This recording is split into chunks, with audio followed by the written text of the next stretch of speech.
Wagwan, me people. How you doing? Kimeze gute amakuru? Mwese nizera ko mumeze neza, ndakwibutsa ikintu ca mbere urabizi twamaduhera ko ni ukwibutsa gukanda subscribe ucugurura video gusa birateye isoni ko ushobora kuraba video utarakanda subscribe guys. Hari abantu usanga nyine ibintu bavyegereje umutima uraravye video ntukande subscribe ntaco bigutwaye. Why not guys? Please do supporting and kugira ngo ibintu bigende neza. Ati guess what rero kimeze gute?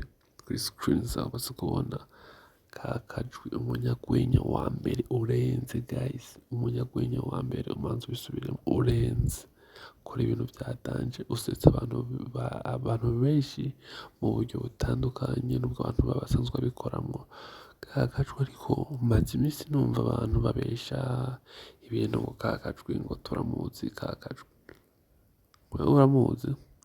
Wowe kuha igiti wewe uwo muvuga ariko guys si ico kinzanye. Abantu bazibona bavuga ngo kakajwi ngo aronka views nyinshi ngo kubera ngo atukana ngo agire iki. Ubwo wewe vyakunaniye gutukana? Vyarakunaniye gutukana ku buryo izo views aronka nawe wozirya?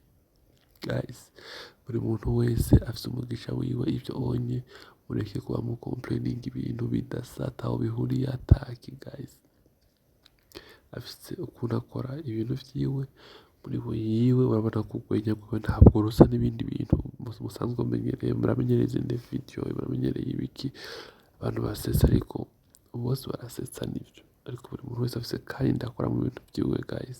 So rero mureka rero kuzana ibintu ngo atuka abantu ngo agire iki guys. Yego hari amatema avuga mwamwe maybe tugiye kubishira nyene mu buzima busanzwe bavume ngo ntabwo bimacinga neza, ariko first of all wibuke yuko ni umunyagwenya kandi buri muntu wese aba afise ukuntu avuga ibintu vyiwe. Rero uvuga ngo aratukana ngo arengera abantu n'abandi ubuzima na commentaire abantu bavuga ngo bagire ngo désabonner kuri chaîne yiwe. You guys ivyo bintu urumva bisona guys. So stay tuned, video nyinshi ziraje. Umutipe ararenze guys, ararenze akora comedy yadanje kandi mu buryo bwiwe. Mu supportingane mukomeze murabe kabisa. One love.